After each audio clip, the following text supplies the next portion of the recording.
Hello dear students, welcome you all. We are going to discuss DPP1 solutions of springs. ठीक है, topic हमारा springs है, तो springs के फर्स्ट DPP के solutions डिस्कस कर रहे हैं. Okay, the angle of twist of a closely coiled helical spring under an axial torque is given by. तो हमारे पास एक closely coiled helical spring है, तो उसका जो थीटा होता है angle that will be given by 64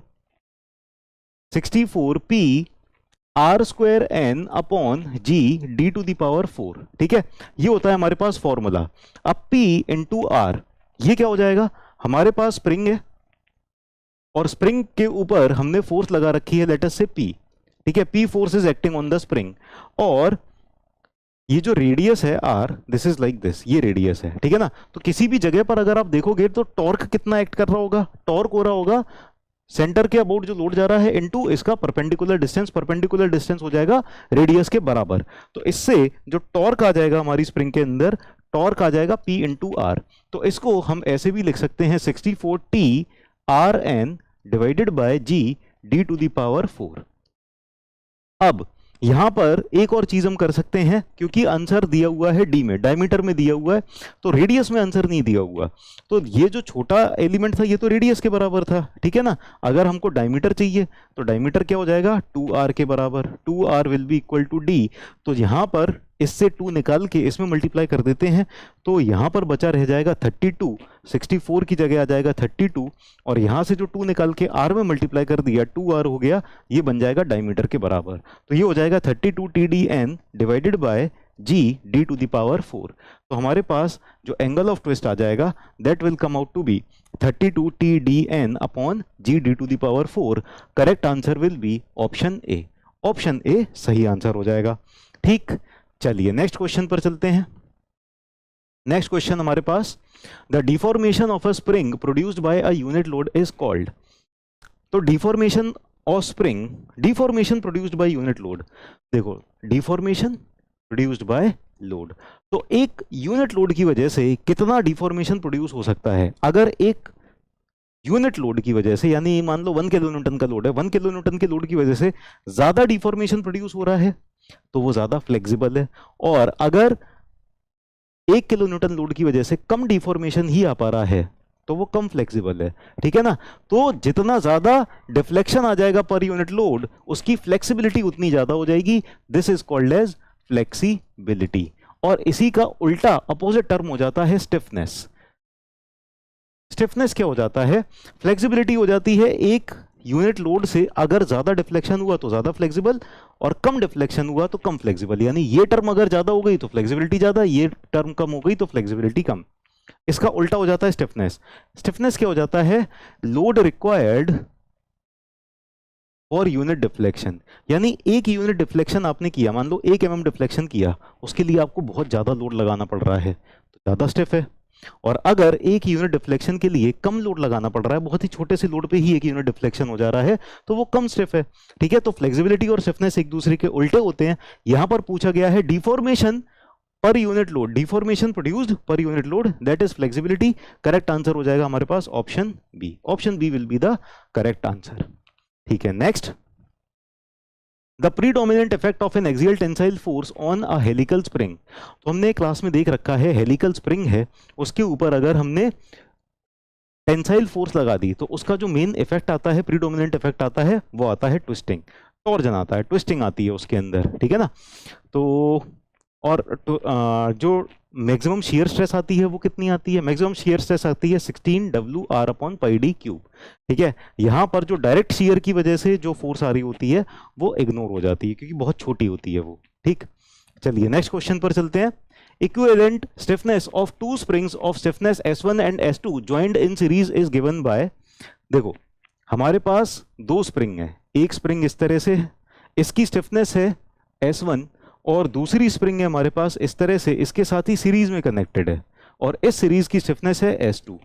तो इन दोनों से स्प्रिंग्स को अगर एक साथ सीरीज में कनेक्ट कर दिया जाए तो जो इक्विवेलेंट स्टिफनेस आ जाएगी, इक्विवेलेंट स्टिफनेस ये कितनी हो जाएगी, तो S इज इक्वल टू कितना होता है. देखो, इक्विवेलेंट स्टिफनेस इस केस के लिए हमारे पास हो जाती है 1/s is equal to 1/s1 plus 1/S2। इसको हम ना मैथमेटिक्स में, अगर आप लोग जानते हो, रिकॉल कर सकते हो, तो हम इसको कहते हैं हार्मोनिक मीन। ठीक है, तो यहाँ पर स्प्रिंग कांस्टेंट जो हो जाता है ना पैरेलल में, सॉरी सीरीज में जब होती है तब हार्मोनिक मीन आ जाता है इन स्प्रिंग्स का।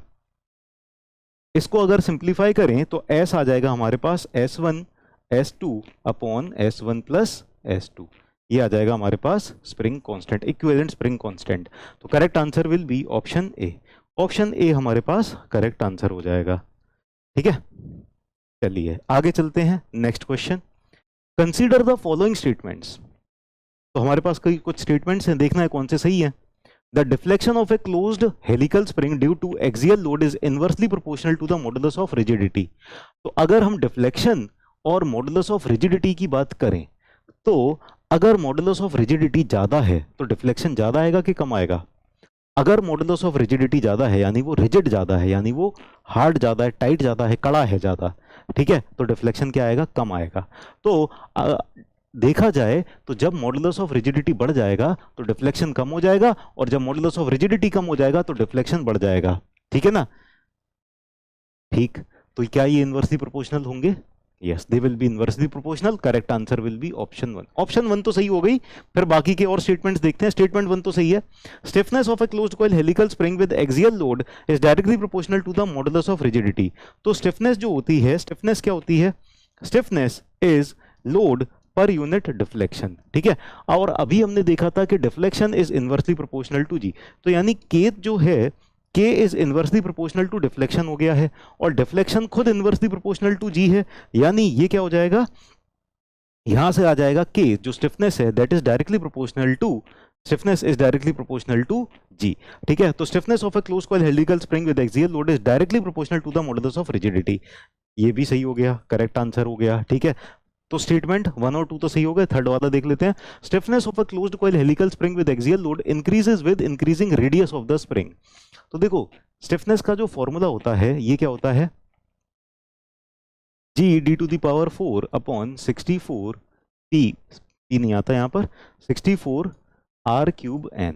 ठीक है, तो यहां पर क्या दिया है? Stiffness of closed coil helical spring with axial load increases with increase in radius of spring. तो अगर रेडियस बढ़ेगा, रेडियस अगर बढ़ा तो ये कम हो जाएगा। ठीक है ना? तो ये उल्टा दिया हुआ है, गलत दिया हुआ है हमारे पास। ये वाला जो स्टेटमेंट है ये गलत हो जाएगा, क्योंकि जब आर बढ़ रहा है तो ये कम होगा, है ना, इंक्रीज नहीं होगा। तो करेक्ट स्टेटमेंट क्या हो जाएंगे? 1 और 2, है ना, ऑप्शन बी सही हो जाएगा। 1 और 2 आर द करेक्ट स्टेटमेंट्स। आगे चलते हैं next. A closed coil helical spring with n coils, mean radius r, with n coils, mean radius r, n coils, mean radius r, and diameter d is subjected to axial load W. What is the compression in the spring? तो जो compression आएगा delta, that will be 64p r³n/g d⁴। ठीक है, तो यहाँ पर g की जगह दिया हुआ है c, करेक्ट आंसर हो जाएगा c d⁴। 64, अच्छा p की जगह दिया हुआ है w, ठीक है, w रख देंगे, 64w r³n/c d⁴। Correct answer हो जाएगा हमारे पास ऑप्शन बी। नेक्स्ट क्वेश्चन पर चलते हैं। Next question, 2 closed coil spring of stiffness s and 2s are arranged in series in one case and in parallel in other case. तो हमारे पास दो स्प्रिंग्स हैं, एक ये रही और दूसरी ये रही। ठीक है, इन दो सीरीज की जो स्प्रिंग कांस्टेंट है वो एक की है s और दूसरे की है 2s। ठीक है, पहले बार में तो ये पैरेलल में, सॉरी, सीरीज में कनेक्टेड है, और दूसरी बार में ये दोनों पैरेलल में कनेक्टेड है। तो पैरेलल में कुछ इस तरह से कनेक्टेड है ये दोनों, तो एक बार ये सीरीज में कनेक्टेड है और एक बार ये पैरेलल में कनेक्टेड है। ठीक है, पूछा क्या गया है? जब सीरीज में कनेक्टेड हैं उसके कंपैरिजन में जब ये पैरेलल में कनेक्टेड हैं उसका जो स्प्रिंग कांस्टेंट आएगा ये कितना आ जाएगा। ठीक है, तो यहां पर जब ये सीरीज में कनेक्टेड है तो स्प्रिंग कांस्टेंट इन सीरीज ये आ जाएगा हमारे पास S1 + S2। ये हमारे पास फॉर्मूला होता है। ठीक है, हार्मोनिक मीन होता है, अभी थोड़ी देर पहले इसका डिराइव किया था, है ना। चलिए, तो S1 हो जाएगा S और S2 हो जाएगा 2S डिवाइडेड बाय S1 हो जाएगा S प्लस S2 हो जाएगा 2S, ये हो जाएगा 2S/3। तो ये हो जाएगा स्प्रिंग्स कांस्टेंट इन सीरीज, ये सीरीज में आ जाएगा। अब पैरेलल में देखते हैं, spring constant in parallel, parallel का तो सिंपल है, S1 प्लस S2 हो जाता है। तो S1 कितना है S, S2 कितना है 2S, ठीक है, दोनों को ऐड कर देंगे, ये आ जाएगा 3S। तो ये स्प्रिंग कांस्टेंट इन पैरेलल आ जाएगा, स्प्रिंग कांस्टेंट इन पैरेलल।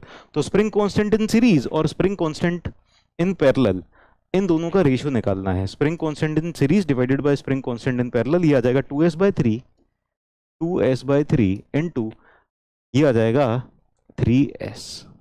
तो S और S कैंसिल हो जाएंगे, ये आ जाएगा 2/9, 2/9, ठीक है। करेक्ट आंसर हमारे पास क्या हो जाएगा 2/9, 2/9 will be the correct answer, option D will be the correct answer, ठीक है। चलिए नेक्स्ट क्वेश्चन पर चलते हैं हम। Strain energy stored in a spring when subjected to greatest load without being permanently distorted. किसी स्प्रिंग के ऊपर अगर हम इतना ज्यादा लोड लगा दें कि वो मैक्सिमम लोड हो जाए लेकिन परमानेंट डिस्टॉर्शन नहीं होना चाहिए, तो हम इलास्टिक लिमिट की बात कर रहे हैं। मैक्सिमम लोड हम अगर लगा पाए बिना परमानेंट डिस्टॉर्शन के, तो हम जस्ट इलास्टिक लिमिट पर पहुंच गए। उससे थोड़ा सा भी ज्यादा लोड लगाएंगे तो परमानेंट डिफॉर्मेशन आ जाएगा ना। इस लिमिट पर जितनी स्ट्रेन एनर्जी स्टोर हो गई है, उस स्ट्रेन एनर्जी को हम क्या कहते हैं, प्रूफ रेजिलियंस, ठीक है, proof resilience, that is the correct answer. चलिए नेक्स्ट क्वेश्चन पर चलते हैं। Helical spring is subjected to axial load W, D, N, R and C denote the diameter of the spring, number of coils, mean radius of spring and modulus of rigidity respectively. Deflection of spring is given by, जो deflection होता है वो ऐसे आ जाता है del U by del W से, है ना। तो ये होता है 32। स्ट्रेन एनर्जी कितनी होती है, स्ट्रेन एनर्जी होती है 32 W² R³ N divided by pi D to the power 4, ठीक है। इसका जब पार्शियल डेरिवेटिव करेंगे हमारे पास आ जाएगा 64 W R³ N upon pi D to the power 4। Correct answer हो जाएगा हमारे पास W² W² W² सिर्फ एक ही है जिसमें W है, 64 W R³ N upon pi D to the power 4, pi sorry not pi, pi नहीं है, G है, G है यहाँ पर, G D to the power 4, G D to the power 4। तो करेक्ट आंसर हो जाएगा हमारा ऑप्शन सी, है ना, G D to the power 4, G या C एक ही बात हो जाती है। आगे चलते हैं नेक्स्ट क्वेश्चन पर। द मैक्सिमम शियर स्ट्रेस, तो maximum shear stress closed coil helical spring में कितना आता है, टाउ मैक्स आ जाता है हमारे पास, टाउ मैक्स आ जाता है 16 W R upon pi D³, ये आ जाता है 1 प्लस D अपॉन 4R, ठीक है। अब